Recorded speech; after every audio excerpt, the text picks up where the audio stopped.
Madame la présidente, monsieur le garde des Sceaux, monsieur le président de la commission des lois, madame la rapporteure, mes chers collègues, il revient parfois au législateur de devoir préciser des évidences.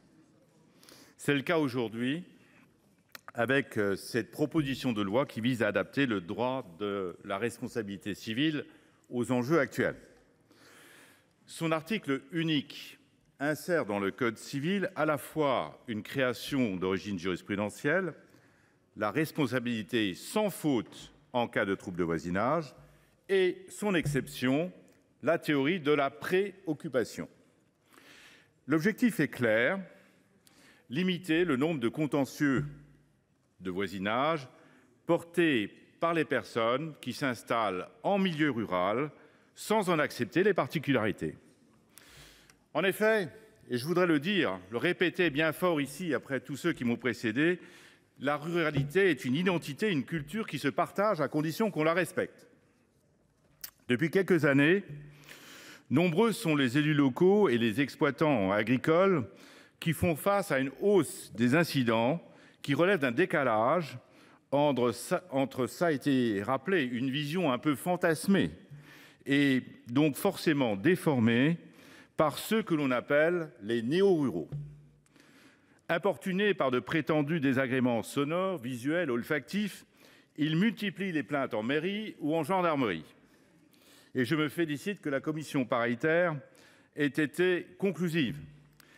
L'esprit consensuel qui y a présidé atteste de la volonté de la représentation nationale de consacrer une jurisprudence bien établie afin que le principe de responsabilité fondé sur les troubles anormaux de voisinage soit respecté partout, à la ville comme à la campagne, sur l'ensemble du territoire, de manière uniforme.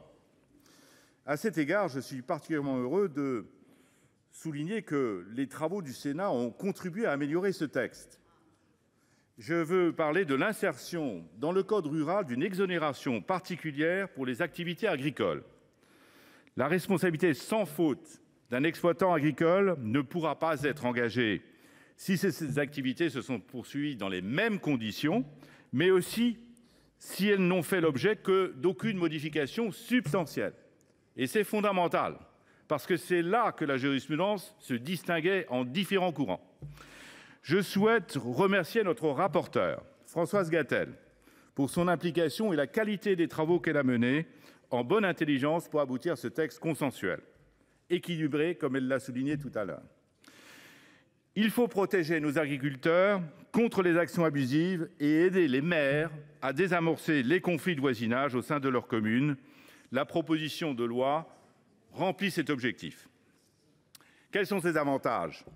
Elle va permettre de contribuer à la pacification des relations de voisinage à la ville comme à la campagne. Elle participera aussi au désengorgement de nos tribunaux. Ces conflits n'ont pas lieu, il n'y a pas de place pour des conflits de cette nature devant notre justice. Elle renforcera la sécurité juridique. Monsieur le garde des Sceaux, mes chers collègues, le groupe Les Indépendants votera cette proposition de loi qui concrétise un travail de codification nécessaire et indispensable.